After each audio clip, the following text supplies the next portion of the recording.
Buenas tardes. Vamos a ver si lo han subido. Buenas tardes, amigas y amigos del Instituto Cervantes. Espero que ahora sí que se oiga. Bueno, no es la primera vez que elogiamos desde esta tribuna el ciclo Españolas por descubrir. Cada sesión de este ciclo, que ya va por su quinta edición, nos acerca a una mujer más o menos desconocida y también a facetas desconocidas de esas mujeres. Y además cada conferencia hace más fuerte el vínculo entre el Instituto Cervantes y el Círculo de Orellana, por esos objetivos comunes que compartimos y desarrollamos. En nuestra red internacional trabajamos también para el descubrimiento, el conocimiento de esas mujeres, tanto del pasado como del presente, que están trabajando en el ámbito de la cultura. Hoy tenemos con nosotros, además, a Alfredo Pérez de Armiñán para hablarnos de Concha Espina. Alfredo es hermano de una trabajadora muy querida del Instituto Cervantes, Almudena, que es la responsable del área de ciencia y de historia dentro de la Dirección de Cultura. Alfredo es además una de las personalidades más relevantes de nuestro país en patrimonio artístico y ha sido un gran colaborador del Instituto Cervantes en los puestos que ha desempeñado. Hoy, cuando Alfredo Pérez de Armiñán nos honra con su presencia, este salón de actos se vuelve todavía más familiar. Muchas gracias, Alfredo.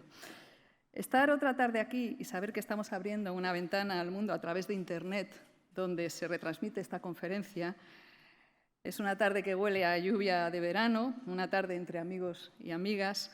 Es una forma feliz de trabajar, del trabajo que hacemos en el instituto. La presencia aquí también en las circunstancias que hemos conseguido mantener realmente nos anima en nuestro trabajo. Así que esto da sentido a lo que hacemos. Os doy la bienvenida. Estoy segura que disfrutaremos muchísimo de esta sesión como de tantas otras. Y nada, damos comienzo al acto. Muchas gracias.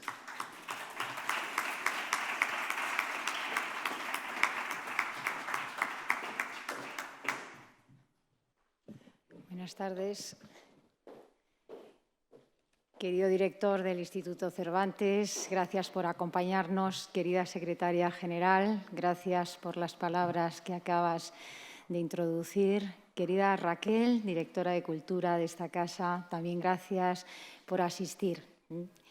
Queridas orellanas, queridos seguidores del Círculo de Orellana, buenas tardes a todos y bienvenidos a este nuevo encuentro. Es el encuentro número 46, lo he dicho al revés, del quinto ciclo de Españolas por descubrir, que hoy lo dedicamos a una gran escritora, a Concha Espina. Gracias, secretaria general, por las palabras que nos has dedicado. Es un enorme placer estar una vez más en esta sala tan especial para todas nosotras, haciendo un recorrido conjunto por las vidas de mujeres españolas que tanto han aportado a nuestra sociedad.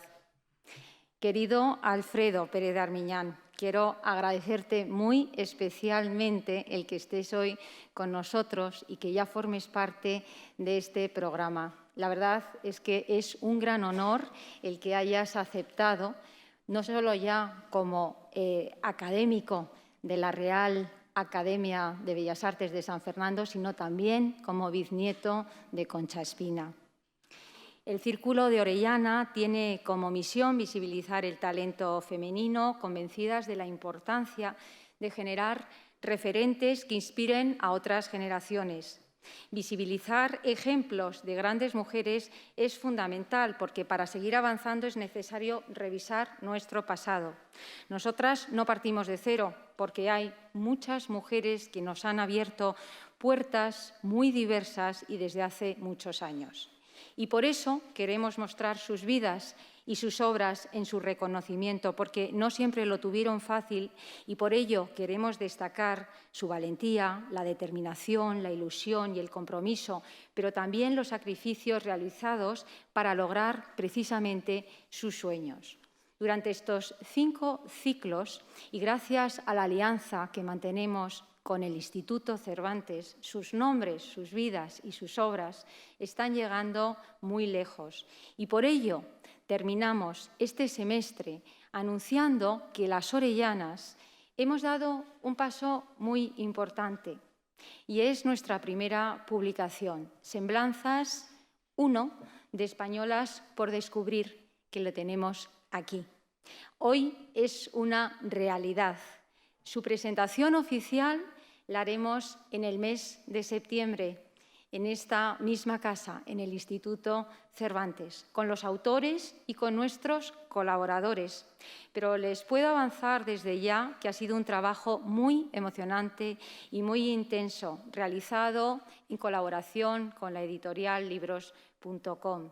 Y gracias también a profesionales que lo han hecho posible, como la ilustradora Marta de la Rocha, el arquitecto Ramón de Arana, o también la coordinación que estaba a cargo de una de nuestras socias, que es mi hermana Patricia Espinosa de los Monteros, que también se lo quiero agradecer. Y, por supuesto, al Instituto Cervantes, siempre por todo el apoyo que recibimos constantemente. Gracias a Antonio Rubio, Miguel Ángel García y María Luisa Toribio, porque hoy estáis representando a Libros.com y habéis querido estar aquí testimonialmente. Y no les voy a adelantar nada más, porque si lo hago, pues hoy no pararía de hablar de este libro, pero solo les quiero indicar brevemente que informaremos a todos nuestros seguidores que ya lo pueden adquirir a través de la web y que en septiembre les comunicaremos la presentación oficial con los autores, así como los diferentes encuentros que organicemos con ellos y, por supuesto, donde lo podrán adquirir. Este libro es para nosotras un sueño cumplido y eso lo saben muy bien las orellanas y por ello quiero agradecer muy especialmente la colaboración de todos los ponentes que llevan participando desde hace 5 años en estos ciclos, con una absoluta generosidad y entrega a ellos. Y en representación de todos ellos tenemos en esta sala a Íñigo Méndez Vigo, a María José Rubio, a Mónica Luengo o a Mariluz González Peña. Gracias también por acompañarnos hoy en este momento. También quiero agradecer muy especialmente a todo el público que nos sigue, tanto presencialmente como virtualmente, porque gracias a ese público que nos alienta desde diversos sitios y muy lejanos, eso es lo que nos da realmente fuerzas a este grupo de orellanas para seguir adelante. Y antes de presentar brevemente a Alfredo Pérez de Armiñán, Alfredo, quiero dar la bienvenida muy especialmente a la nieta de Concha Espina, Concha de la Serna Escasani. Muchísimas gracias también por encontrarte con todos nosotros y espero que después podamos tener la ocasión de escuchar algún testimonio que nos quieras dar de alguna forma más personal. Y también, por supuesto, agradecer la presencia de los bisnietos que también se encuentran en esta sala, porque sois muchos, sois una familia enorme. Aquí tenemos algunos que están representando al resto, otros nos han llamado, pero sé que nos están siguiendo desde distintos puntos de España. Así que gracias a todos vosotros por el cariño que habéis demostrado. Sin más, les voy a presentar a nuestro ponente, que no necesita mucha presentación, Alfredo Pérez de Armiñán y de la Serna. Lo primero que quiero darte es la enhorabuena. La enhorabuena, Alfredo, por haber recibido el otro día un reconocimiento público al darte la Gran Cruz de la Orden de Isabel la Católica la semana pasada. Creo que es un reconocimiento a tu labor, a tu gran labor y tu servicio público al servicio de España. Perteneciente, Alfredo, a una familia muy vinculada con la cultura y con las letras, por ser bisnieto de la escritora Concha Espina, pero también nieto de Víctor de la Serna y Espina y sobrino nieto de Ramón, Josefina y Luis de la Serna y Espina. Alfredo Pérez de Armiñán es un jurista especializado en la protección del patrimonio cultural en la gestión cultural. En junio de 1973 obtuvo su título de licenciado en Derecho por la Universidad Complutense de Madrid y en el año 1977 ingresó por oposición al Cuerpo de Letrados de las Cortes Generales. En el ámbito cultural ha desempeñado numerosas funciones, tanto en el sector público como en el sector privado. Entre sus últimos cargos puedo destacar presidente del Consejo de Administración de Patrimonio Nacional entre los años 2015 y 2020 y anteriormente director general adjunto para la cultura de la UNESCO en julio del 2014. Entre los años 1996 y 2014 desempeñó la dirección de 3 importantes fundaciones, la Fundación Caja Madrid, la Fundación Colegio Libre de Eméritos y la Fundación José Ortega y Gasset Gregorio Marañón. Durante el periodo del 2003 al 2011, además, fuiste presidente de la Asociación Hispania Nostra para la protección y promoción del patrimonio cultural y miembro del Consejo de la Federación de Europa Nostra.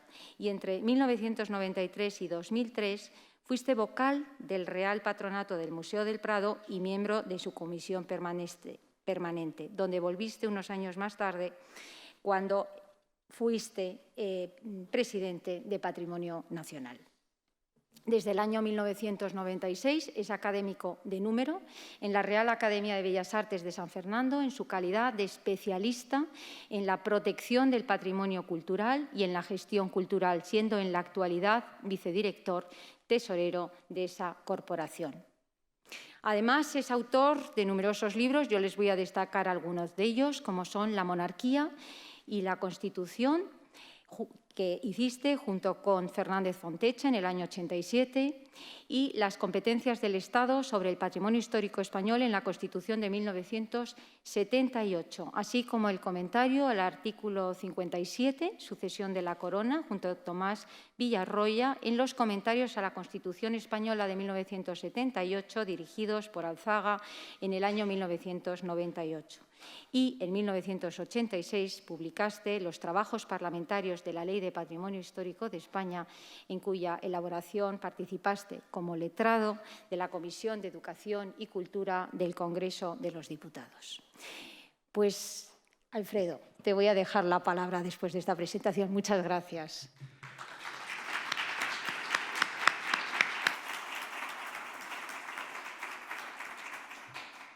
Esta presentación tan cariñosa que me ha hecho Leticia Espinosa de los Monteros, en primer lugar, lo que tengo que hacer es agradecer a todos los que han tenido la amabilidad de venir a escucharme hoy y a aquellos que me lo estarán haciendo en la red.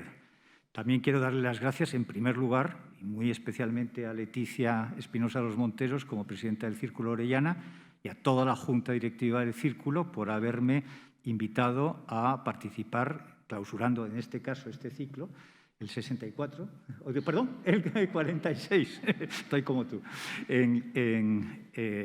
esta vez de forma, por primera vez en este año y medio, de forma presencial en esta sala. Y espero que a partir de ahora se reanuden las actividades ordinarias de este ciclo estupendo, que tiene un título que es Españolas por descubrir, pero yo creo que en cierto modo se podría decir españolas por redescubrir. Y también quiero dar las gracias muy especialmente al director del Instituto Cervantes, mi buen amigo Luis García Montero, que está presente, que me ha tenido la gentileza de venir a escucharme, a la secretaria general, Carmen, muchas gracias por tu presentación, la directora de Cultura del Instituto, y me siento muy honrado de volver a ocupar una tribuna como esta, donde tuve ocasión hace ya 3 años de presentar la primicia de lo que luego sería el redescubrimiento de la obra del hijo primogénito de Concha Espina, Ramón de la Serna y Espina, que publicó la Fundación Banco Santander posteriormente. Bueno, voy a hacer una cosa que quizá no sea demasiado usual en una conferencia. Voy a ver primero si esto funciona, que es el famoso problema de la... Ahora ya sí, muy bien.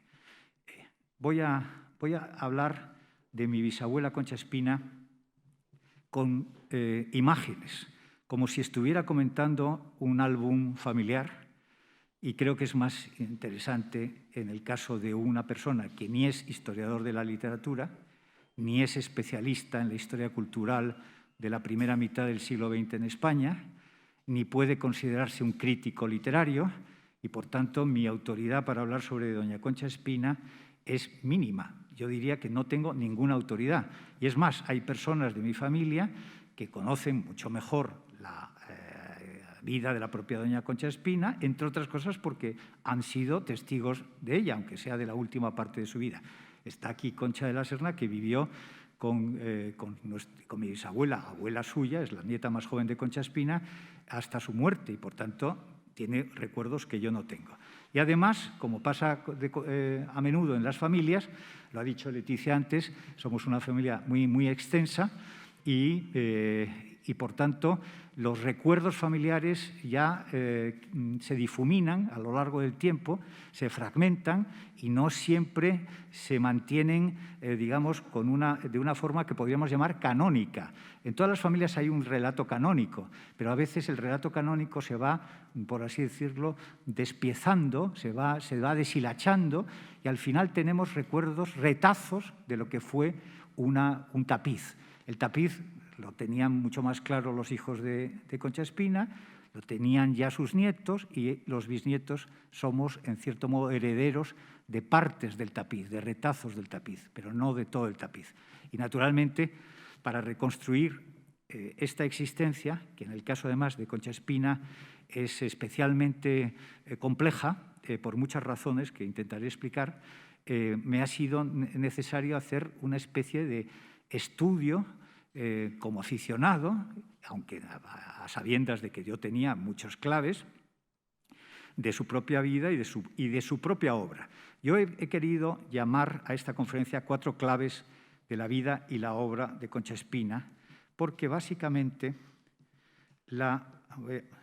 he querido centrarme en estos aspectos, habida cuenta que era muy difícil hacer una conferencia de 40 minutos que diera cuenta de toda la obra de una escritora que fue bastante prolífica en su producción y que además pasó por una evolución tanto personal como social, como política y como figura literaria diría yo, muy compleja y de la cual voy a intentar dar unas pinceladas. Yo creo que la obra de Concha Espina, y en general suele ocurrir, en mi opinión, y no tengo ninguna autoridad para decirlo, esta es una opinión personal, con casi todas las mujeres escritoras, los escritores, varones, pueden disociar más su vida de su obra.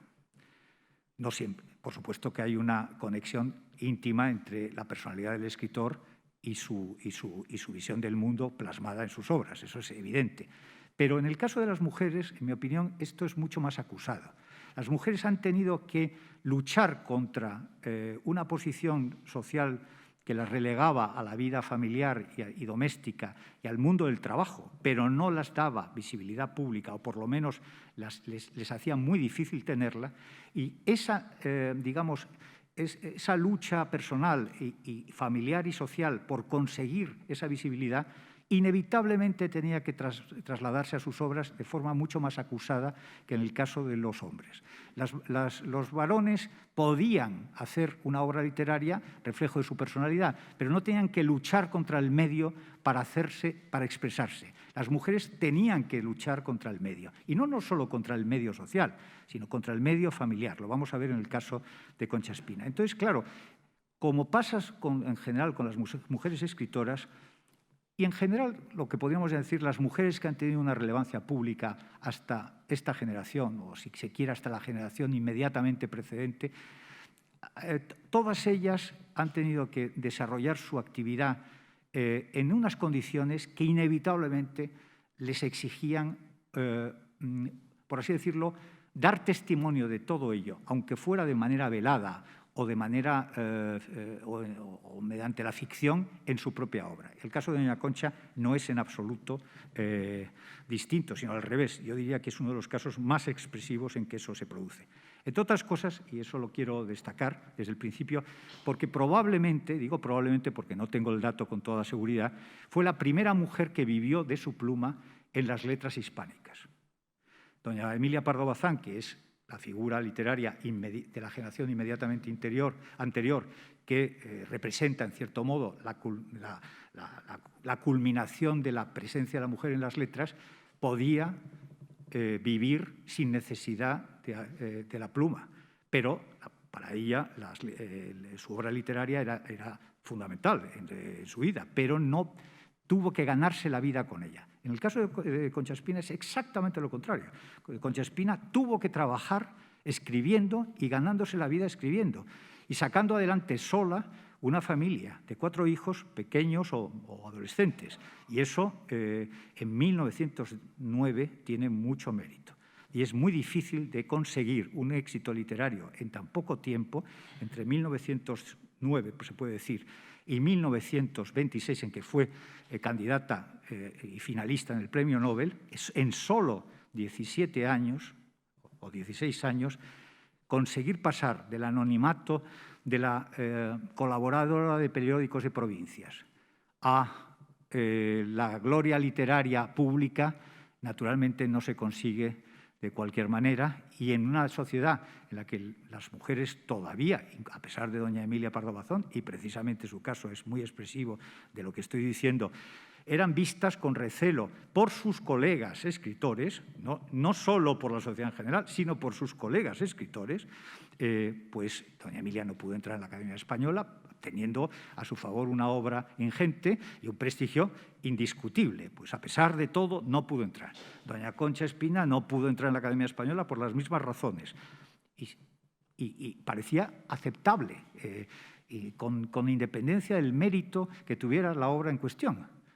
Parecía aceptable. Y eso no deja de ser también un hecho con el que hay que contar para comprender hasta qué punto todo esto se expresaba en la figura y en la propia obra literaria en mi caso, de mi bisabuela.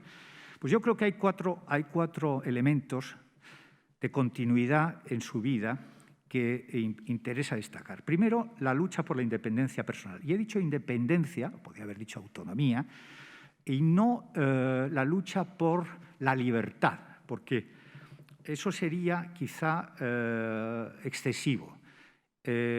Concha Espina lo que buscó ante todo es una forma de libertad que la permitiera no solo ser ella, sino ser ella conforme a su criterio y sin depender nunca de la ayuda, digamos, o mejor dicho, de la protección de los demás, quizá porque desde muy joven esa protección le faltó. El segundo trazo, que está íntimamente ligado con el primero, es que toda su obra y su propia personalidad y su propio desarrollo vital es una búsqueda constante del reconocimiento de la mujer como persona y no como una parte de la sociedad sometida a la otra, y no solo sometida a la otra en cuanto sometida al sexo masculino, sino sometida a la propia familia, o sea, colocada en una posición en la que la mujer estaba obligada desde el principio a incorporarse a un papel predeterminado en el que la sociedad la había colocado y del que no podía ni debía salir y que tenía que aceptar. A diferencia de otras mujeres que lucharon en su época, sin embargo, el feminismo de Concha Espina es muy matizado. En realidad no se podría quizá llamar feminismo en el sentido de lucha, pero sí en el sentido de reconocimiento. O sea, lo que buscaba Concha Espina no era tanto hacerse, digamos, competir para obtener una situación equiparada al varón contra el varón, sino ser aceptada en la sociedad para cooperar con los varones. Esa siempre fue su idea. En realidad, ella es tributaria de una visión tradicional de la vida y en ese terreno no es nada innovadora, pero su verdadera importancia está en el esfuerzo por conseguir un reconocimiento de su propia valía y de la capacidad de la mujer para incluso renunciar a sí misma, si es preciso, en pro de cualquier, digamos, deber que se autoimpone, pero que no le viene impuesto. Este es un punto, es un matiz que yo creo que es especialmente interesante en el caso de Concha Espina, y es que, y se ve muy bien en sus grandes personajes, por ejemplo, en Mariflor, en la Esfinge Maragata, es un caso muy interesante porque Mariflor, que es una chica educada en la ciudad, una chica de una clase media-baja, pero de orígenes campesinos, va a ver a su abuela, a la casa de su abuela en la Maragatería, en la zona leonesa del oeste de León, alrededor de Astorga, y se encuentra con un mundo en donde las mujeres tienen un papel muy definido y son precisamente las que cultivan la tierra, las que mantienen las casas, las que mantienen a sus hijos, las que les educan, las que prácticamente es un matriarcado. Ahora, ese es un matriarcado muy peculiar. Es un matriarcado en el que los hombres, a modo de abejas reinas, vienen una vez al año fundamentalmente a procrear, a descansar y procrear, se vuelven, traen dinero en ese momento, emigran de nuevo, son arrieros, son por ejemplo, las pescaderías en Castilla han sido manejadas por los maragatos, han sido trajinantes, arrieros y comerciantes. Bueno, pues ese tipo de hombre que abandona realmente a su mujer en el sentido físico, pero que la mantiene a distancia, la deja que mande y que organice la vida y que toda la comunidad repose sobre las mujeres. Ahora bien, las reposa sobre las mujeres como un deber impuesto sobre ellas del que ellas no pueden en ningún caso escaparse. Y ese es el punto clave. El personaje que viene de la ciudad va a casarse por obligación con un primo suyo que no conoce y al que desde luego no quiere, y está enamorada de un escritor, de un poeta joven, que vacila entre declararle su amor y casarse con ella o apartarse. Y al final ella, que es el personaje central, lo que decide es casarse por interés con su primo, porque así salva de la ruina a sus abuelos y a sus padres, pero a sabiendas de que lo está haciendo por el cumplimiento de un deber que se ha autoimpuesto, porque hay un personaje muy interesante en la novela, que es el cura, es el único cura simpático de la obra de Concha Espina, es muy curioso, es de 1914 la novela, y el cura es el que le dice, no, tú tienes libertad, puedes hacer lo que quieras, tienes que hacer lo que quieras. Y ella hace lo que debe, pero lo hace por una conciencia de su propio deber, pero porque ella lo acepta como tal y lo quiere asumir, no porque se le venga impuesto. Esto es un personaje que psicológicamente es muy complejo y que en sí mismo demuestra los límites y lo que podríamos llamar las características de la afirmación de la personalidad y la libertad de la mujer en Concha Espina. Este personaje se va a repetir en muchas otras cosas y en otras muchas novelas, pero es un personaje, digamos, esencial para entender, digamos, el mundo de Concha Espina en relación con este problema central. El siguiente punto, que es...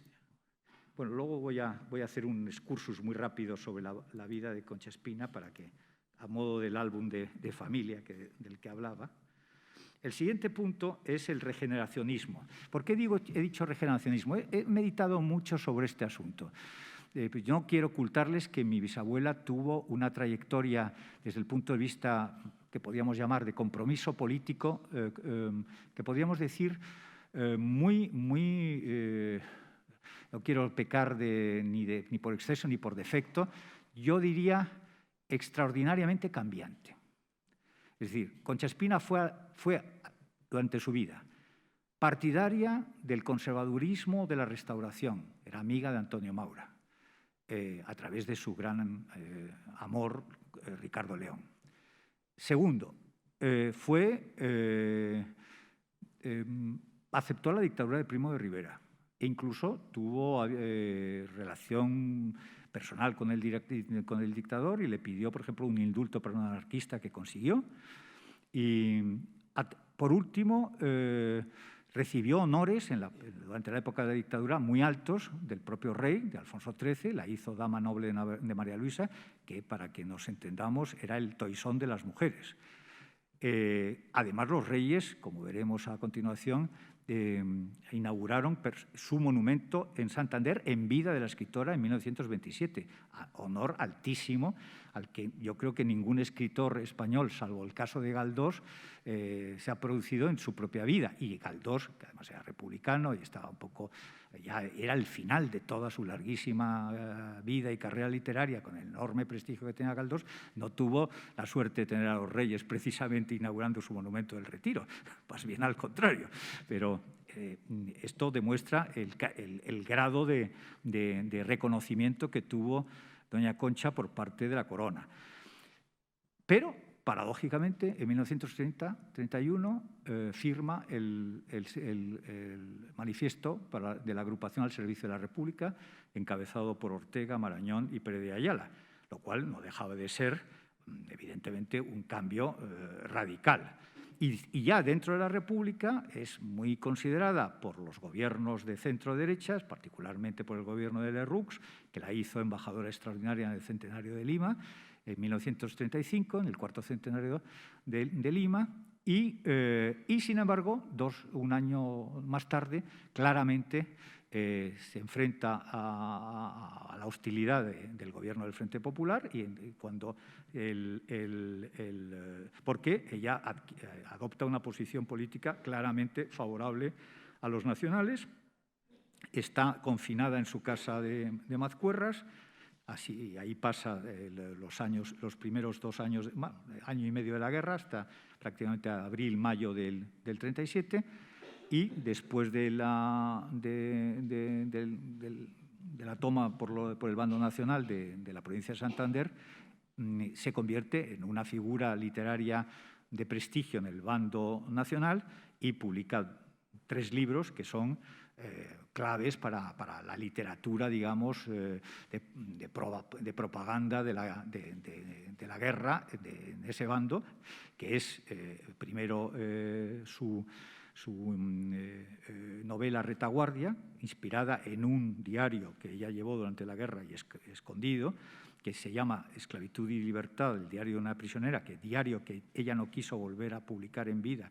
En 1938 lo publicó, pero no volvió a reeditarlo y de hecho es muy difícil de encontrar, aunque se puede encontrar en las librerías de viejo, pero hay muy pocos ejemplares.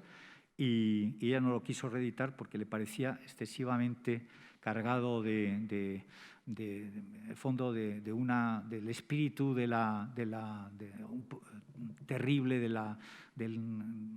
del testimonio directo de los horrores de la propia guerra y no quiso hacerlo. Y por último, un libro que se llama Princesas del Martirio, que trata sobre 3 enfermeras de Astorga que fueron fusiladas porque se quedaron a socorrer a heridos en una refriega entre los 2 bandos en los montes, en la cordillera cantábrica. Bueno, el caso es que después de esa etapa en la guerra civil, se empieza un cierto oscurecimiento de su figura, a pesar de que era muy respetada desde el punto de vista literario por la España de Franco. Y yo me he planteado muchas veces por qué tantos cambios políticos. Es muy difícil hacer un juicio sobre este asunto, pero doña Concha no era una mujer que buscara deliberadamente congraciarse con el poder. De hecho, en su novela El metal de los muertos, de 1920, fue extraordinariamente crítica frente, digamos, a las estructuras, en ese caso era el capitalismo británico colonial o semicolonial en Río Tinto, pero era evidente que tenía capacidad crítica e independencia suficiente para no estar persiguiendo la protección del poder. Pero yo creo que hay un factor en el caso de ella y en el caso de otras muchas personas de la primera mitad del siglo XX español, en donde interviene un factor que yo creo que es clave, que es la conciencia de que España tenía que cambiar radicalmente. Y eso se podía hacer de muchas maneras. Se podía hacer por una vía democrática, lo intentó hacer de alguna manera los grandes políticos de la restauración canovista, básicamente Dato, Canalejas e incluso el propio Maura quiso hacer una reforma del sistema, no lo consiguieron. Se podía hacer por una vía democrática contra el sistema anterior, como fue la segunda experiencia republicana, que entró, no voy a entrar ahora en consideraciones políticas de fondo, pero entró en una crisis profunda y planteó al final un enfrentamiento civil tremendo, o se podía hacer por vía autoritaria, que esto es lo que me interesa destacar. Muchos españoles importantes de las generaciones del 98, del 14, menos la del 27, tengo que decirlo, pero desde luego en el 98 y el 14 pensaron seriamente que si no se podía hacer por una vía, había que haberlo hecho, había que hacerlo por otra. Es lo que podemos llamar regeneracionismo frente a reforma o frente a reformismo. Es decir, el regeneracionismo por encima de todo. Hay que cambiar este país, hay que sacarlo de su postración, no podemos tolerar que España, que ha sido ha sido un imperio, ha sido un país esencial en la historia occidental en los últimos 4 siglos, esté postrado. Y esa conciencia que comparten hombres de muy distinta pensamiento y naturaleza, pero que va casi, yo diría, desde Unamuno y Costa hasta Ortega y Azaña, pero no solo con matices, sino incluso con orientaciones muy diferentes sobre cómo conseguir las cosas, pero es común. Y digo que es común fundamentalmente a lo que hemos llamado convencionalmente generaciones del 98 y del 14, menos la del 27. La del 27 ya no me atrevería a hacer esta apreciación. Y yo creo que en el caso de Concha Espina, ella es, por así decirlo, protagonista y partícipe de ese espíritu regeneracionista por encima de. Para ella era más importante la justicia y la igualdad incluso de las personas que el hecho de que hubiera democracia, libertad o un régimen de convivencia civil más o menos. Por eso es ese paso extraño entre los regímenes. Se está buscando algo que no se acaba de encontrar. Bueno, pues si no se encuentra aquí, pueda encontrarse allá. Y eso explica, si se quiere, puede ser una visión edulcorada de los cambios políticos de una persona, que no, por otra parte, nunca formó parte de la estructura, digamos, intelectual de apoyo de los partidos políticos, porque ni siquiera en su compromiso con el franquismo en el año 37-38 fue más lejos de pertenecer a la sección femenina de la Falange, que era, al fin y al cabo, una parte secundaria del aparato político del bando nacional. Pero el regeneracionismo español es perfectamente compatible con el compromiso humano. ¿Por qué? Porque está basado en el fondo en el compromiso humano. O sea, a Concha Espina desde el primer momento lo que le interesa es el rescate de los seres humanos, especialmente de las mujeres, respecto de una condición en la que están condenadas, por así decirlo, desde el primer momento por la sociedad a una posición no solo secundaria, sino sobre todo sumisa y esclava. Y incluso utiliza esa expresión en muchas de sus obras. La esclavitud, pero la esclavitud en sentido moral, es decir, no te puedes liberar de tu destino, pase lo que pase. Eso lo resintió mucho ella desde el punto de vista personal y lo trasladó enteramente a su obra. Pero también un compromiso humano es más abstracto, si se quiere, aunque también muy ligado a una idea que yo diría muy profundamente cristiana de la vida, y que explica el hecho de que ella nunca fue revolucionaria, pero sí estaba dispuesta a interesarse y socorrer a los más humildes y a las personas que sufrían, bien sean. Básicamente son por este orden niños y mujeres, que en su obra tienen mucha importancia, y luego los campesinos y los mineros. Los mineros como el epítome del obrero arrojado, o sea, el que no tiene más, está esclavizado por la vida de la mina. Ella conocía muy bien, ahora lo veremos un momento en el repaso que voy a hacer enseguida de su propia vida, y si se me permite, he entrado quizá más a fondo de lo que yo pensaba al principio en los problemas, digamos, en los problemas de principio que pueden plantearse cuando se trata de Concha Espina, antes que de hacer un repaso de su vida, que ahora lo haré. Pero sus dos principales obras, que son las que han sobrevivido desde el punto de vista literario, que son La Esfinge Maragata de 1914 y El Metal de los Muertos de 1920. La primera ya la he comentado. El Metal de los Muertos es una obra cuyo centenario se ha cumplido hace un año y que refleja básicamente la huelga general minera en Río Tinto de 1919-20, que ella vivió porque incluso estuvo en Nerva tomando a modo de casi de periodista de la huelga con su hijo Ramón, refleja enteramente el gran enfrentamiento entre la compañía de Río Tinto, dominada por los intereses británicos.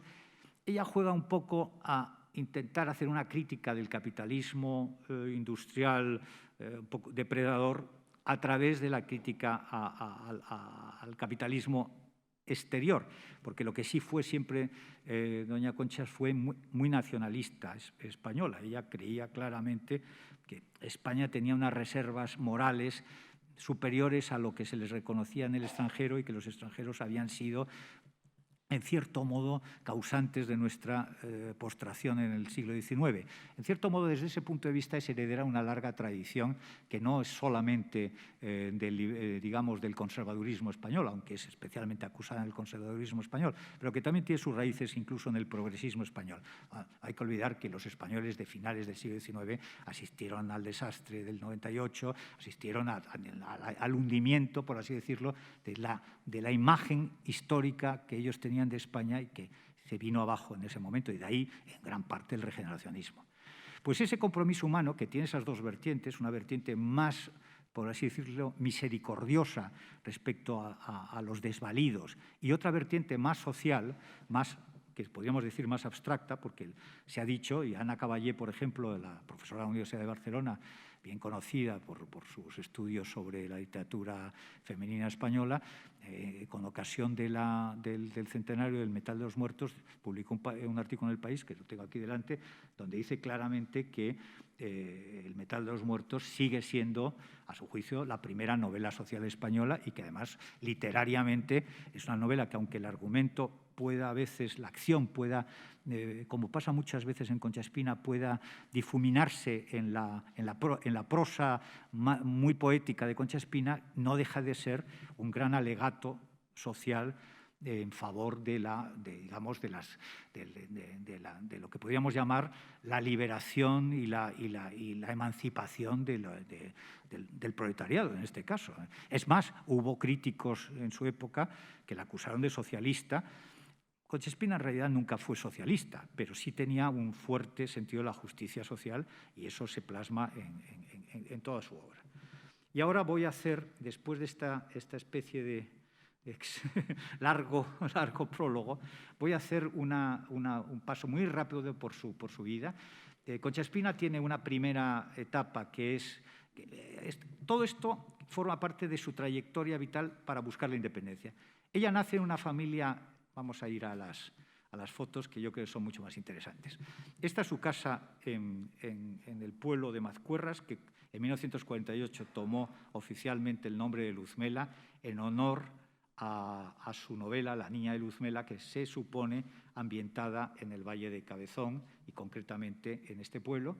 Esta es su casa, que hoy pertenece a sus nietas Paloma y Carmen Sainz de la Maza, hijas de Regino Sainz de la Maza y Josefina de la Serna y Espina, y que viene heredada por una larga, y esto es interesante, porque aunque es una curiosidad, quiero contarla, viene heredada por una larga serie de mujeres. Esta es una casa que se transmite por las mujeres, cosa rara en España, pero probablemente tiene como origen esto el que se trata de una casa dotal, es decir, que se daba en dote. Y la primera persona que la habitó fue un hidalgo del Valle que se llamaba González de Linares, que es el tatarabuelo de Concha Espina, a través de una serie de mujeres que bajan. Aquí tengo la genealogía de los González de Linares, luego son Peral, luego son de la Vega, luego son Tagle, luego son Espina y Tagle, luego son de la Serna, luego son Sainz de la Maza. Es una casa que cada generación ha ido cambiando el apellido de su dueña. Y sigue siendo así porque ha sido heredada por las hijas de Josefina, Paloma y Carmen. Con lo cual, esta casa está en esta familia, pues yo creo desde hace 8 generaciones. Bueno, pues esta casa es esencial para la comprensión de la vida y de la obra de la propia doña Concha, y en cierto modo es un poco venerada como el solar de la familia por todos nosotros. Está aquí la casa. Bueno, esta es una imagen de Concha Espina cuando era una señorita de provincias, nacida en Santander en 1869 y criada, diría yo, entre algodones en la burguesía mercantil santanderina, de la que su padre era un buen exponente, porque aunque había nacido en Oviedo y era hijo de un magistrado asturiano, emigró a Santander en el momento en que el puerto de Santander empezó a tener mucha más actividad como puerto comercial con América y se convirtió en capital de la provincia y se casó con una señora de origen hidalgo del Valle de Cabezón que se llamaba Ascensión Tagle de la Vega. Su padre, el padre de doña Ascensión, había nacido en Santillana del Mar, del lugar del que procede toda la familia Tagle, en sus distintas ramas y apellidos. Hay Sánchez de Tagle, García de Tagle y Tagles a secas. Bueno, pero en 1887-88, esta familia, que estaba muy bien situada porque el padre era armador de buques y tenía negocios muy prósperos, se encontró en una situación económica muy mala porque se había metido mi tatarabuelo, don Víctor Espina, en un negocio minero del cual no debía entender demasiado y perdió en la quiebra de esa mina toda su fortuna y tuvo que responder frente a sus acreedores, con lo cual pasó de ser un acaudalado burgués del muelle de Santander a ser un señor que buscaba empleo y que lo encontró en las minas de Ujo gracias a su amigo don Santiago Díaz de Quijano, que era cuñado de don Claudio López Bru, López y López, el hermano del marqués de Comillas, y don Antonio López le dio ese puesto en las minas de Ujo. Y ahí es donde Concha Espina, siendo todavía muy joven, conoció por primera vez el mundo de los mineros. Esta es una foto de Concha Espina antes de casarse. En 1892 muere su madre, que había sido una figura esencial en su vida porque quizá a través de la familia de su madre, Concha Espina había tenido su primera formación literaria. Su madre era pariente de don Augusto González de Linares y además tenía una relación muy estrecha, que había sido uno de los fundadores de la Institución Libre de Enseñanza con don Francisco Giner y con don Gumersindo de Azcárate.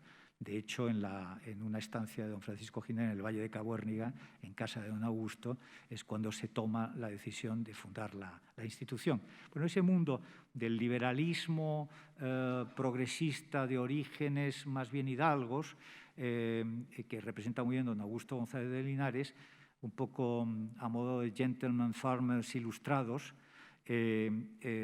tiña mucho la infancia y la primera juventud de Concha Espina, que es, sin embargo, una completa autodidacta. Concha Espina no tuvo ninguna formación académica que le permitiera convertirse en una escritora. Tampoco lo tuvo doña Emilia Pardo Bazán. De hecho, son mujeres que lo que habían adquirido como formación es el producto de sus lecturas en las bibliotecas familiares. Bueno, en 1893 se casa Concha Espina en un matrimonio que yo creo que de alguna manera fue un matrimonio teñido por la ilusión de situarse. A ver si puedo entender, si me puedo explicar, hacer entender. Este señor, que es mi bisabuelo Ramón de la Serna y Cueto, y que a su vez procedía de una familia muy notable, que ahora explicaré un poco, este señor era un hidalgo del Valle de Cabezón. Su familia habían sido regidores de Cabezón, eran personas muy conocidas en el valle, era una familia muy respetada, pero tenía un defecto, que él creía que tenía muchísimo dinero porque en América. No es que tuviera un tío en América, había tenido un abuelo en América y un padre en América que habían hecho una gran fortuna en Chile y que su madre, que se llamaba doña Baldomera de Cueto y Sánchez de la Torre, esta señora les decía: no os preocupéis, hijos míos, esto siempre se cuenta en la familia, porque vuestro padre os ha dejado una gran fortuna. Bueno, el caso es que este señor fue a buscar la gran fortuna a Chile y se encontró con que la fortuna se había convertido en algo muy diferente. Bueno, pues Concha Espina se casó con él en 1893 en Mazcuerras. atraída por un lado por una boda brillante y por otro lado era guapo, era bien parecido, montaba muy bien a caballo, era un cazador magnífico, no hacía otra cosa que la de ser un hidalgo de Pereda, pero de Pereda elegante, porque encima compraba sus caballos en Inglaterra y ese tipo de cosas. En total, que este señor se convirtió en marido de Concha Espina con más expectativas que beneficios. El caso es que ella, que este es el momento de su matrimonio, aquí la vemos recién casada, estas son fotos ya de más o menos recién casada, y aquí vemos la casa donde ellos vivieron en Valparaíso, donde inmediatamente después de casarse se van a buscar esa fortuna que se creía grande y que resultó no existir. Más bien encontrarse en una quiebra.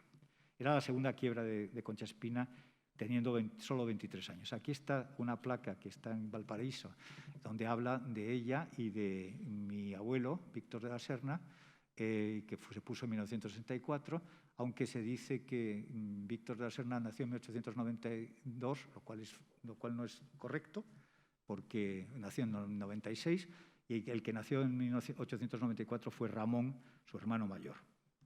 Este es el Teatro de Valparaíso, que fue en su día de esa familia y que naturalmente se remodeló después de varios terremotos que desgraciadamente son muy frecuentes en la zona, y Concha Espina vivió uno de ellos con sus dos hijos muy pequeños en 1896. Este es mi abuelo Víctor de la Serna en una foto siendo muy niño, tendría 1 año y medio, en Valparaíso. Y aquí, esta es una dedicatoria de su madre. Y este es mi tío Ramón de la Serna. No he encontrado ninguna foto suya de niño ni de muy joven. Esta es la primera, la más joven que he encontrado, y que nació también en Valparaíso. Total, que en 1897 regresa a España Concha Espina con su marido, arruinados completamente, su marido muy venido a menos desde el punto de vista psicológico y con graves problemas de desequilibrio interno, y por supuesto no había aceptado la situación, no se había hecho a la idea de que todo lo que él había, digamos, quiméricamente acariciado se había venido abajo. Y es ella la que empieza a sacar adelante a su familia, ya en Valparaíso, empezando a colaborar con periódicos locales y mandando artículos y cuentos. Y poco a poco va haciéndose un pequeño nombre literario. Este es su primer libro, Mujeres del Quijote, que aparece en 1905, me parece, y aunque esta es una edición posterior. Y se encuentra con que su marido no acepta su incipiente carrera literaria, no acepta que ella sea, entre comillas, el sostén de la familia. Y entonces empieza a tener gravísimas desavenencias con ella, que conducen a Concha Espina a pedir la separación de su marido con el apoyo de la propia familia de su marido. Y ahí quiero hacer un mínimo apunte de quién era la familia de su marido. La familia de su marido, a diferencia de la familia de doña Concha, era una familia donde había habido no solamente un Augusto González de Linares, sino que había habido gentes muy, muy notables, fundamentalmente los primos hermanos de su marido, que se llamaban Gutiérrez Cueto. ¿Y qué son? Uno de ellos, Enrique, es el padre de María Blanchard. Otra de ellas, Ana, es la madre de Matilde de la Torre, que fue una persona de gran importancia en la vida de Concha Espina, porque fue quizá la que le abrió el horizonte hacia el mundo de la injusticia social. Matilde de la Torre era una mujer muy extraordinaria, que primero se casó con un primo suyo, hijo de su tío Sixto Gutiérrez Cueto en el Perú, abandonó a su marido, se volvió a España y se dedicó a promover causas sociales. Fue además antropóloga y etnóloga, fue la que descubrió o redescubrió la baila de Ibio y gran parte del folclore montañés, y luego fue diputada socialista, después y acabó exiliada en México después de la Guerra Civil. De manera que, pero Matilde de la Torre durante toda su vida en España mantuvo una gran relación con Concha Espina, y es de las personas que de alguna manera, probablemente desde el punto de vista no solo psicológico, sino de influencia cultural, fue mayor sobre ella.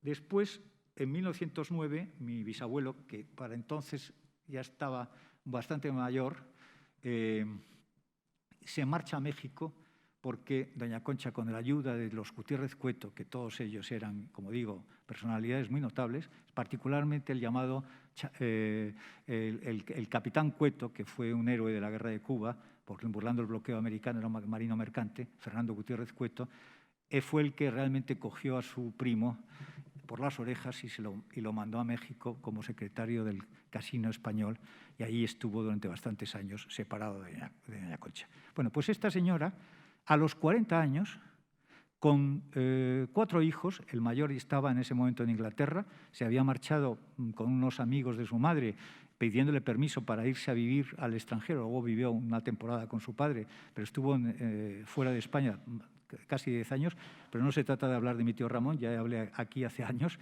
Pues esta señora con 3 hijos pequeños, el mayor, aquí está, es mi abuelo Víctor, el chico que está abrazando a su hermano, que es Luis, y la niña es Josefina, la que luego sería la mujer de Regino Sáenz de la Maza, y detrás de ellos está, me parece que es Rosario Espina, ¿no, Concha? Debe ser Rosario, me parece que sí.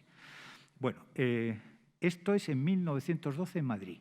Y esta señora con esta familia empieza a hacer una carrera literaria. Empieza, para empezar, publicando La niña de Luzmela, que tiene un gran éxito. Es una novela sentimental, pero frente a lo que se ha dicho muchas veces, no es una novela cursi. Puede haber novelas mucho más cursis y más sentimentales de Concha Espina. Esta no lo es tanto. Lo que sí es una novela con un lenguaje extraordinariamente difícil de leer en nuestros días, pues un lenguaje muy poético.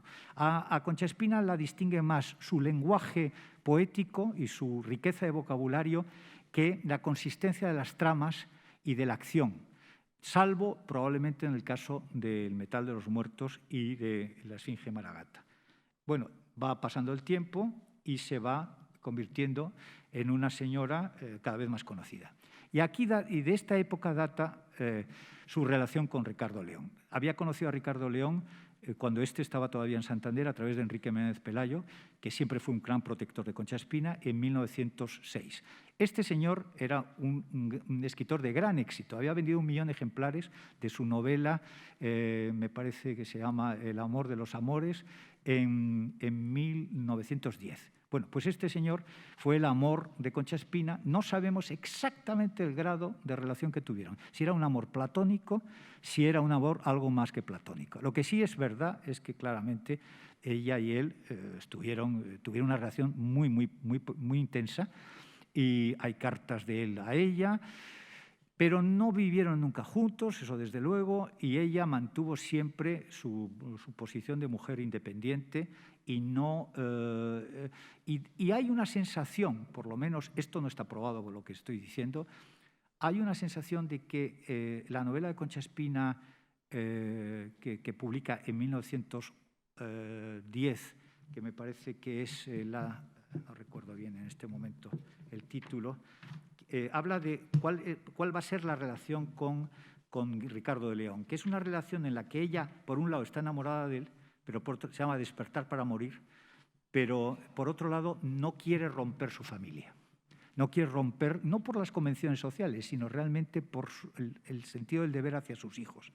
Y esto yo creo que es vital para comprender lo que pasó después. Bueno, este señor había publicado su primera obra así más conocida, es Casta de Hidalgos, ambientada en Santillana del Mar.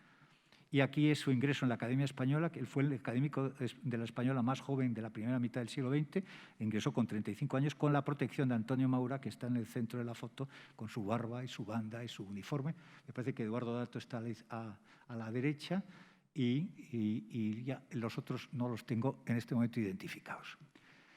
En 1914 ha publicado La Esfinge de Maragata, voy a pasar muy deprisa. Este es un pequeño apunte muy bonito que tiene Concha en su casa. Es una foto que me ha dejado ella. Esta es la misma foto. Y luego publica El Jayón. Ya todo esto son obras que empiezan a tener éxito literario. No tiene tanto con Agua de Nieve, pero aquí aparece El Metal de los Muertos. Esta es la portada de la primera edición. Y aquí sí que hay una consagración literaria clara. Esta es ella en el momento del Metal de los Muertos, y ella se va a Alemania en 1922 a ver a su hijo Ramón, que está a punto de casarse con quien luego sería su mujer, con la judía alemana de origen rumano Eva Karger, y aquí la vemos en el Heligoland, en la nieve, y de este viaje surge una cosa muy importante, que es su novela Tierras del Aquilón, que es una serie de narraciones breves. Muchas de las novelas de Concha Espina tienen esa estructura, que son, como quien dice, una superposición de pequeñas narraciones breves que tienen una relación entre sí, pero no es una novela continuada con un argumento y una trama que se desarrolla ininterrumpidamente. Bueno, pues a continuación aparece una novela que se llama El cáliz rojo, porque resulta que en su viaje a Alemania Concha Espina no ha sido advertida de que Ricardo León está a punto de casarse con otra señora, mucho más joven, con la que se casó, y ella se encuentra a su vuelta de Alemania con que Ricardo León se ha casado sin decirle nada. Y del disgusto, en definitiva, de la decepción, del desengaño, sale una novela que se llama El cáliz rojo, y aparece una figura importante en la vida de Concha Espina, que es Rafael Cansinos Asens. Aquí le tenemos hacia 1920. Rafael Cansinos, y esta es una foto un poquito anterior, de la misma época en que conocí a doña Concha. Rafael Cansinos Asens, que tiene una importancia extraordinaria en nuestra historia literaria, primero porque fue uno de los grandes críticos y traductores del siglo XX. En segundo lugar, porque, aunque oscurecido después de la Guerra Civil, básicamente porque no formaba parte del bando perdedor, y tuvo que vivir básicamente como un traductor y no tuvo digamos, la proyección como autor que merecía. Pero antes había sido uno de los grandes críticos y había apoyado sin fisuras a doña Concha, de la que yo creo que era un gran admirador, y en la novela de un literato, que son sus diarios, mejor dicho, es una obra producida por él sobre la base de sus diarios, y que realmente es una crónica de la vida cultural y literaria española de los años 10, 20 y 30 hasta el año 36. Está publicada por la Alianza a partir del 82. Esta es la primera edición. O sea, hasta el año 82 no hubo la posibilidad de conocer una de las obras esenciales de nuestra historia cultural. Bueno, pues aquí, en esta obra, se retrata muy bien el ambiente cultural de Concha Espina, su propia literatura. Él había publicado un ensayo sobre ella que se llamaba Literaturas del Norte, la obra de Concha Espina, en 1924. Y además, donde hace un elogio enorme de Concha Espina y, por cierto, una crítica nada velada de Ricardo León. Y pues Rafael Cansinos Asens se convirtió un poco en el confidente, en el paño de lágrimas de doña Concha. Pero en esos años 20, ya he hablado de la inauguración del Monumento de Santander. Este es el dibujo de Victorio Macho, de la composición arquitectónica de la Fuente de Concha Espina en Santander. Y esta es la primera piedra del monumento, con la reina Victoria Eugenia presidiendo la colocación de la primera piedra. Con ese motivo había concedido el rey la Orden de María Luisa a doña Concha. Aquí está, en una foto, está mi tío Ramón, Josefina, mi tía Josefina, mi tío Luis y doña Concha. No, el único que no está es mi abuelo. Y esta es la inauguración del monumento del año 27. Es muy interesante esta foto porque hay muchas personas muy conocidas. Están los reyes. Siento que el puntero no me funciona bien y no puedo señalar, pero aquí está mi abuelo Víctor. En fin, no puedo ahora, porque como no tengo puntero, no puedo señalar. Estos son los reyes descubriendo la fuente, que está en Santander todavía, el rey firmando. Este es mi abuelo a la izquierda de la foto. Aparece mi abuelo Víctor con el pañuelo y es el hombre joven, está al lado del alcalde de Santander. Bueno, hay más personas que se reconoce, se sabe quiénes son. Esta es la fuente tal y como era en ese momento. Aquí hay un poema de Gerardo Diego muy bonito sobre ella. Gerardo Diego fue uno de los escritores españoles que mejor entendió e interpretó a Concha Espina, además de ser amigo personal. Publicó el año 1964 un estudio sobre Concha Espina muy interesante, donde la elogia mucho, a diferencia de los otros poetas de la generación del 27, que no les gustaba nada Concha Espina, les parecía anticuada y que tenía un éxito que, según ellos, era inmerecido. Pero Gerardo Diego la defendió siempre. Aquí estamos ya en 1926-27, en la época del Premio Nobel, que fue nominada 9 veces al Premio Nobel. Sonia Rivas Caballero, que me ha hecho el honor de venir a esta conferencia, que se está alargando demasiado y que la voy a cortar ya, ha estudiado el expediente de Concha Espina en la Academia Sueca y en la Fundación Nobel, y resulta que fue nominada 9 veces al Premio Nobel, y 3 de ellas estuvo como finalista, que fueron los años 26, 28, 29 y 27, me parece recordar. Y en el primer año, el 26, estuvo a punto de conseguir el Nobel, lo que se lo dieron a una escritora italiana, Grazia Deledda, me parece, que por un voto, pero está en el acta es curioso porque la Fundación Nobel permite la consulta de todos esos documentos, de las actas de los jurados y de las deliberaciones, claro, naturalmente estamos hablando de 100 años después, pero se ve muy bien la evolución del premio y las sorpresas que se dan en él. Bueno, Altar Mayor es una novela importante porque en 1927 se le dio el Premio Nacional de Literatura ex aequo. Esto causó una gran consternación en medios literarios con Wenceslao Fernández Flórez. Concha Espina renunció a este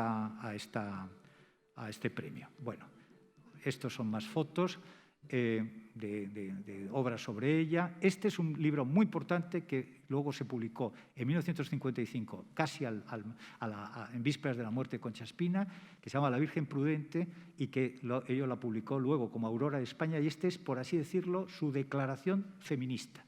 Aquí es donde está todo su ideario sobre la mujer condensado, en esta novela, que es menos conocida que otras y probablemente de las más importantes de Concha Espina. Aquí está su hija Josefina, recién casada o a punto de casarse con Regino Sáenz de la Maza. Y este es el viaje en el que ella representó, estuvo en Nueva York en 1929. Aquí está en Nueva York. Y aquí está con Archer Huntington, que era gran amigo suyo, el fundador y primer presidente de la Hispanic Society, que en 1929 la da la medalla de oro de la Hispanic Society y en 1943 la hace vicepresidenta de la Hispanic Society.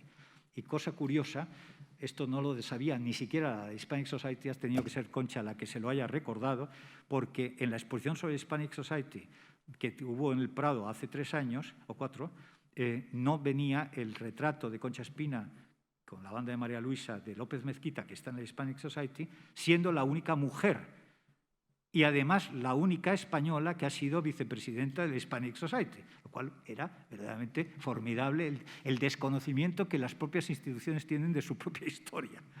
Bueno, aquí este es el pergamino que Archer Huntington firmó con motivo de la muerte de Concha Espina y que es ahora de mi tía María Luisa de la Serna, y que yo lo he visto desde mi infancia, con la firma de Huntington. Ese es un poco el pésame oficial de la Hispanic Society. Concha Espina fue traducida a muchos idiomas, al sueco, por supuesto, por eso tuvo posibilidades de ganar el Nobel, al alemán desde muy pronto, al francés desde muy pronto, al ruso desde muy pronto, incluso al italiano, y en cambio, y al inglés, pero en inglés, por ejemplo, todavía no hay una traducción. Mejor dicho, la primera traducción del Metal de los Muertos que se ha publicado en inglés ha sido precisamente el año pasado, con motivo del centenario. Bueno, en la caída de la monarquía y la república, bueno, aquí hay algunos testimonios que voy a pasar muy deprisa. Este es mi tío Ramón de la Serna con su mujer Eva Carger en la Gran Vía en Madrid, en 1930-31. Este es mi abuelo con una carta que describe al liberal, y ahí es donde se ve ya el giro de la familia hacia, digamos, posiciones más claramente contrarias digamos, a la izquierda. Aquí está Concha Espina en el Perú con motivo de la Embajada Extraordinaria para el Centenario de Lima, y aquí está sentada, entre otros, con Regino Sáenz de la Maza, y detrás de él me parece que está Josefina, me parece que es Josefina, pero no estoy muy seguro. Esto es mi tío Luis con motivo de su primera boda, en 1936, me parece, 35, Concha, por ahí. Estas fotos son tuyas. Y en comillas, esto ya es una foto casi en vísperas de la guerra, y esta es viniendo del Perú con la cruz de la Orden del Sol. Bueno, aquí aparecen los libros que he comentado, Princesas del Martirio, Retaguardia. Estas ya son fotos de la época de la guerra, donde ella está empezando a perder la vista. Y la vista la pierde por completo en 1939, y en 1940 está completamente ciega. Aquí la vemos, ya esto es la época final de su vida, con gafas oscuras. Y esto es en Santander, me parece, con motivo de la concesión de la medalla de oro de la provincia. Esto es cuando le conceden la medalla de oro del trabajo, en 1950, esto es en Luzmela. Aquí está con la medalla de oro del trabajo y ella tuvo a bien decir una cosa curiosa. Dijo, soy claramente merecedora de esta medalla porque he estado trabajando toda mi vida y no he parado. Y todavía el último día de su vida publicaba al día siguiente un artículo en ABC que había mandado, que se titulaba muy metafóricamente Palabras, porque no dejó de escribir ni un solo instante, entre otras cosas porque vivía de esto.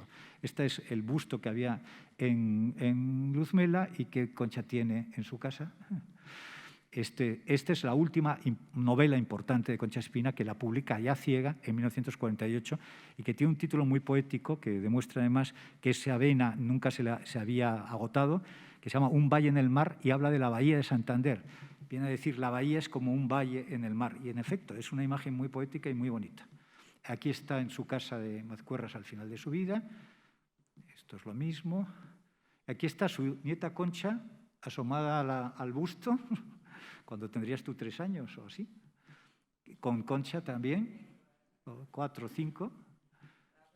Aquí con Concha también. Estas fotos son de ella. Esta es ya casi en el último año de su vida. Estas dos son del último año.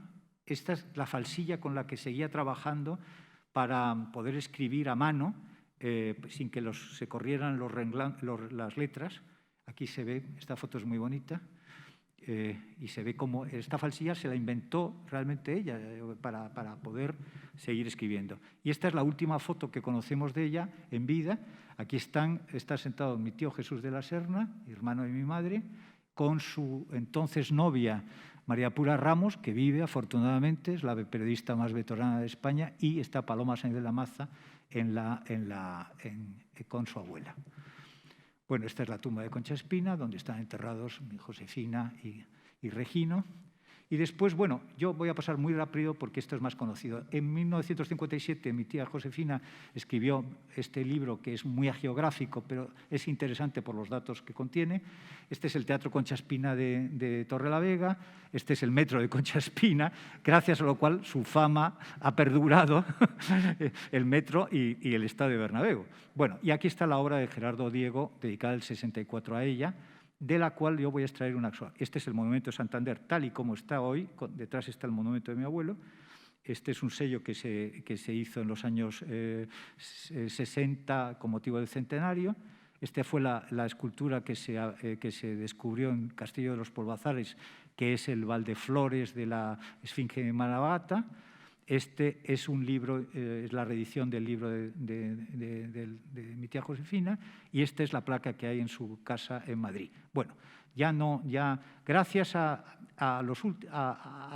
la exposición Mujeres Nobel y al centenario de la Esfinge Maragata y el metal de los muertos, doña Concha está saliendo poquito a poco del purgatorio literario.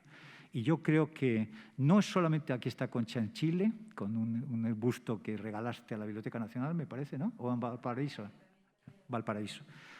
Y aquí se acaban de hacer una reedición, esta es la reedición de la Esfinge Maragata de Castalia.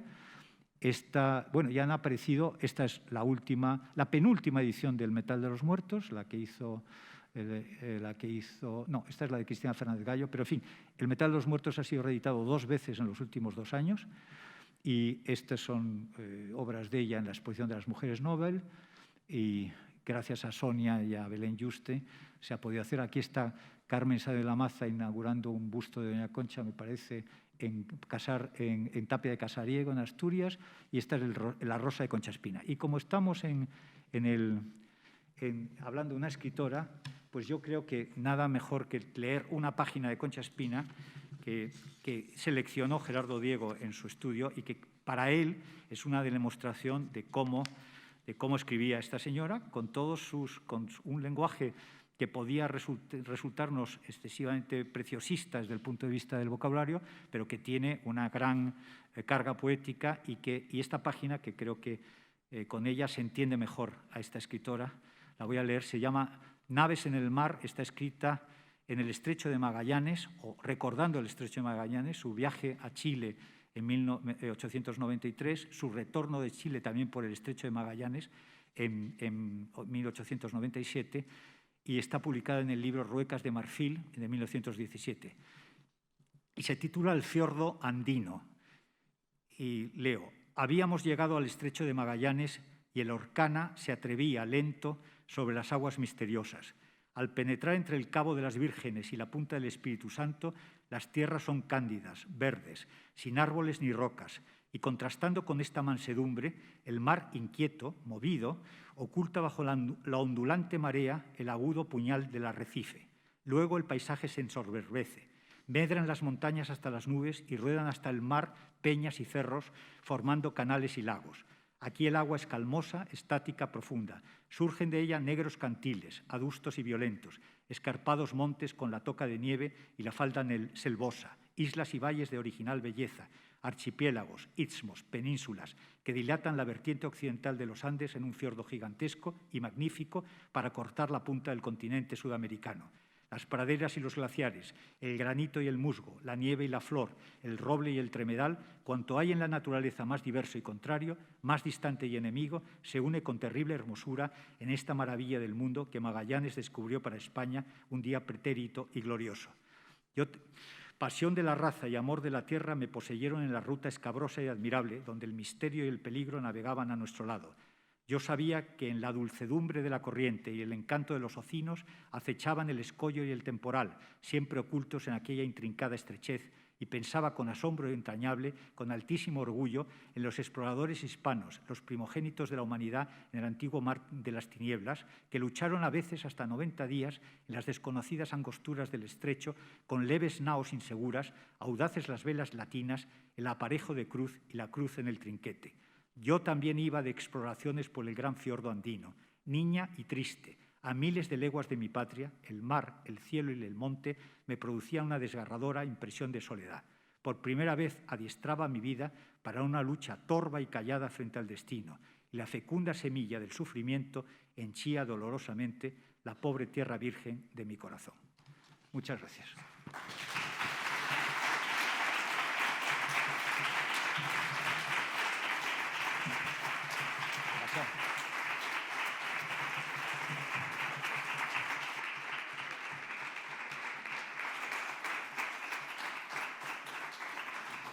Siento haberme alargado, ¿eh? Digo que no estamos en día como para alargarse. Muchísimas gracias, Alfredo, por este recorrido tan profundo que has hecho. Yo estoy convencido que va a servir es un recorrido inspirador para que diversas personas descubran y redescubran la obra de Concha Espina. Ojalá que así sea, ¿eh? Y no sé si, Concha, nos quieres dar algún testimonio. Te van a pasar un micrófono para que se oiga, te lo trae Conchi.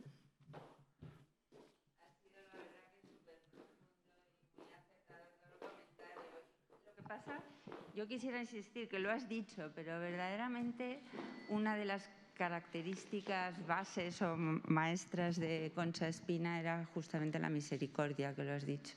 Me acuerdo que en el estudio de Gérard Lavergne dice, si hay un resumen que hacer sobre Concha Espina, sería decir Concha Espina la misericordiosa.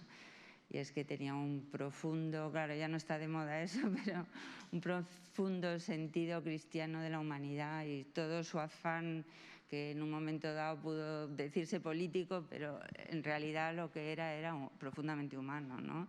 Gran defensora de las personas, de la humanidad, del libre albedrío, ¿no?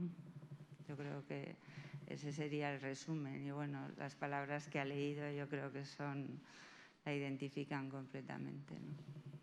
Pues muchísimas Tengo que decir que este trozo no lo he elegido yo, pero cuando lo descubrí en el estudio de Gerardo Diego hace años, me quedé muy impresionado porque es como un resumen casi sin querer de la propia digamos, de la propia literatura de doña Concha, que es una mezcla de soledad, una mezcla también de angustias y una mezcla también de admiración por el paisaje, de humanización del paisaje. Hay muchas cosas en ello.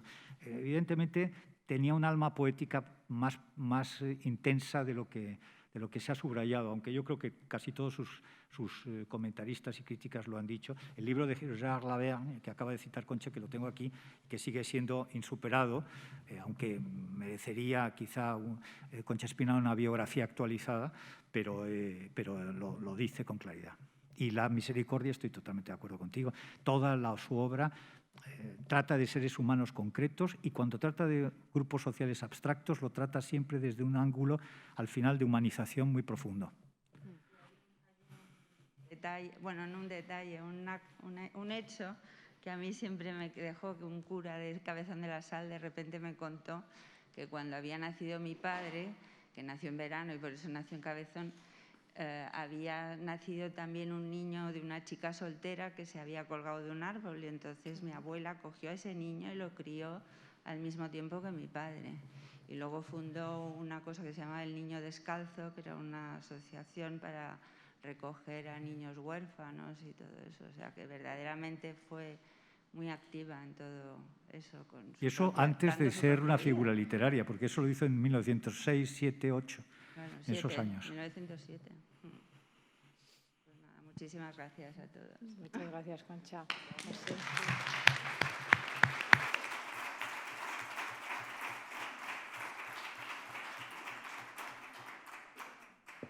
No sé si hay alguna intervención.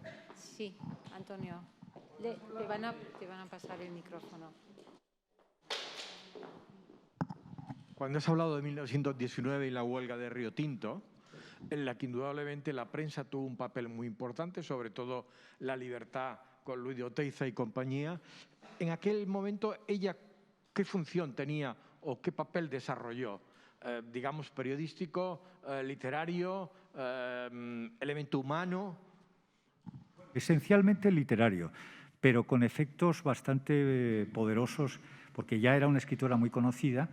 Se supo que se había ido a Nerva, fue muy criticada por algunos sectores por haber entablado contacto con los huelguistas y con el comité de huelga y por la creencia de que estaba sirviendo a los intereses de la huelga contra el orden establecido, y por eso de ahí vienen las críticas de la época. Incluso hay una crítica de un sacerdote influyente católico, cuyo nombre ahora no recuerdo, está en el libro de Laverne, que le acusaba de ser pura y simplemente socialista, cuando decía que Concha Espina ya no es cristiana porque no es posible la conciliación entre el socialismo revolucionario y el cristianismo. Y efectivamente, Concha Espina no era una socialista revolucionaria en absoluto, ni siquiera se puede decir que fuera socialista en aquel momento. Lo único que tenía era una preocupación social muy fuerte. Y lo que sí es verdad es que la descripción de la condición de los mineros y de la propia huelga por así decirlo, la contradicción de posturas entre la compañía minera y los huelguistas en el libro, es muy favorable a los mineros. Y no solo muy favorable, sino que la descripción de la propia condición de los mineros dio lugar incluso a algunos debates parlamentarios, no por el libro, sino por la huelga. La huelga fue, en cierto modo, detonante del libro. Sí. ¿Alguna otra intervención que quieran aprovechar? Que tenemos aquí Alfredo. No. Bueno, pues si no hay más intervenciones, de nuevo te agradezco muchísimo, Alfredo, que hayas participado, que hayas revivido la figura de Concha Espina. Yo creo que también una mujer esencial en nuestra historia por sus aportaciones.